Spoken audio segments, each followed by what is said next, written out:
So I wanted to do a quick video on cocoa or cacao, the superfood you've been led to believe was deleterious to your health. So why don't I call it cacao? Everybody's calling it cacao now.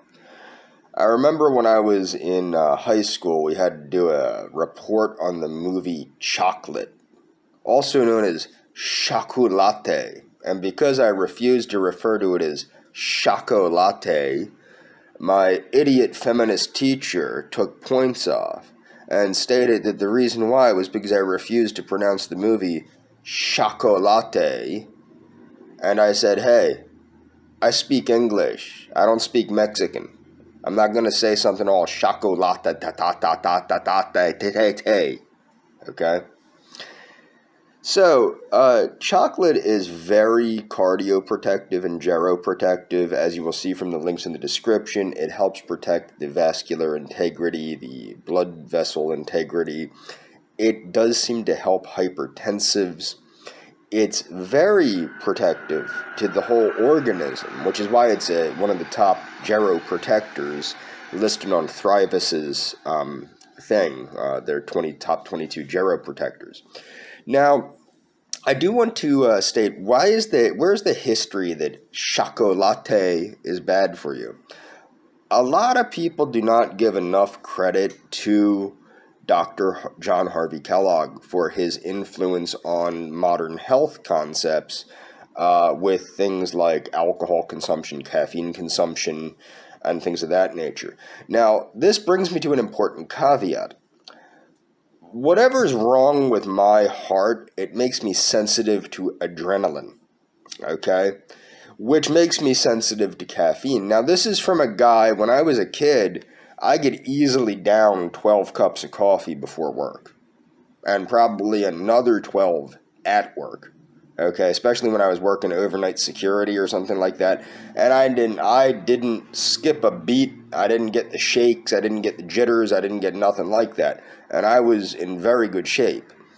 However, that was before I reached this point in my life where my life had become my organism had become overtaxed with stress. And I'm going to get into reviewing the Superfood diet and why I think it's bad because of its high dependence on matcha, which is green tea powder. But I think that this is the thing, what I found out with cocoa, is that it does affect me negatively if I overdo it. How I take cacao is I generally have about 2 tablespoons, used to be a quarter cup. I used to put a whole 4 tablespoons of cocoa. God, now I'm saying cacao. What's wrong with me? Did I somehow become an Aztec during the making of this video? So, so essentially, what I do is I take decaffeinated coffee, which has caffeine. It doesn't have very much caffeine, but it does have caffeine. And then I will put 2 tablespoons of cocoa into the decaffeinated coffee. Now, if I do put a quarter cup, or say I have a half cup of cocoa because I have 2 cups of this in the morning, it can cause me to become a little jittery. Now, I was not born with the jitters. I was not born sensitive to caffeine. I never have been sensitive to caffeine until relatively recently. And I think it's not really that I'm sensitive to caffeine. It's that my life has made me, with the PTSD and all that, it's made me sensitive to the adrenaline. Which the caffeine, that's what happens with caffeine, is it makes you produce more adrenaline, and then you get all, whacked out, man.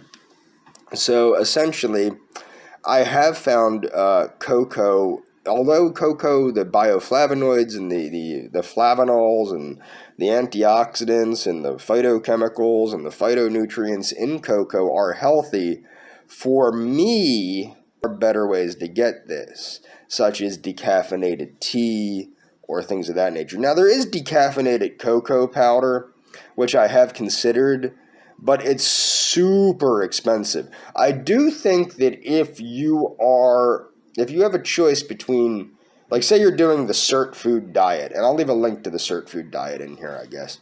If you're doing the Superfood diet, I think cocoa is a much better choice than matcha because it is freakishly lower in caffeine than matcha. Matcha, and it has the same catechin, or whatever the heck it's called, catechin, or the same sirtuin activating bioflavonoid in it as the tea does, with a lot less caffeine, but it's not caffeine free. Keep that in mind. Cocoa is not caffeine free. Therefore, if you are sensitive to caffeine, you shouldn't be taking cocoa. Okay? And it's now you have to understand, when I take a quarter cup of cocoa, that's equal to about half a cup of regular coffee. Okay, so that's about 50 milligrams of caffeine in a quarter cup of cocoa. So a half cup of cocoa would be equal to a whole cup of coffee, about 100 milligrams of caffeine. And that's one of the biggest problems I think people have. It's what I was amazed when I was a big time tea drinker. I switched from tea to coffee. I was easily consuming well over 1,000 milligrams of caffeine a day without paying attention to it. And I'm going to get into this too, because we're talking about scammy doctors. When I was talking about Dr. Mercola, one of them, unfortunately, is a doctor I used to look up to quite a bit, which is Dr. Daniel G. Amen. But with this health warrior nonsense and this green tea and coconut oil and all this crap, and his new diet that's from his wife, Tana Amen. It's craziness. It goes against everything he used to support. And you really, really have to be wary and knowledgeable of how much caffeine you're taking in. Even if you're not sensitive to caffeine, it's not healthy to be consuming freakishly large amounts of caffeine, which is very easy to do. Like with me, I would drink very strong tea to get the health benefits from the tea, because you have to drink strong tea. If you're drinking like piss water tea, there's no phytochemicals in the tea. That's why matcha and sencha green tea are superior in the phytochemical content to, say, piss water green tea, where you can see through you can see through it like water. That ain't doing you no good. But in the same sense, getting all that caffeine ain't doing you no good, which is why I have switched to like decaffeinated. I drink red rose tea, and I drink Lipton tea, decaffeinated Lipton tea, and I still brew it strong, but it has less caffeine. But you still have to be wary. If you're a caffeine sensitive person, you have to be aware of how much of it you're drinking in total. It's very important to be aware of that, because it can damage you. You know what I mean? If you're sensitive to caffeine, or in my case, it seems I'm sensitive to adrenaline, which makes me sensitive to caffeine.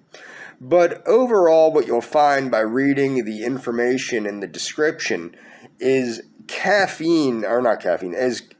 cocoa is an extremely strong health promoting food that should be consumed by most people.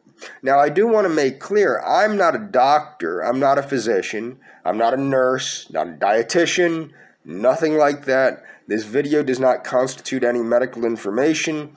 If you have a medical issue, do not take medical advice from me or anyone else on YouTube. Go see a freaking doctor. Go see a licensed medical practitioner. Okay? Nothing I say in my videos, of course, I'm not telling anybody to do what I do. Don't do what I do.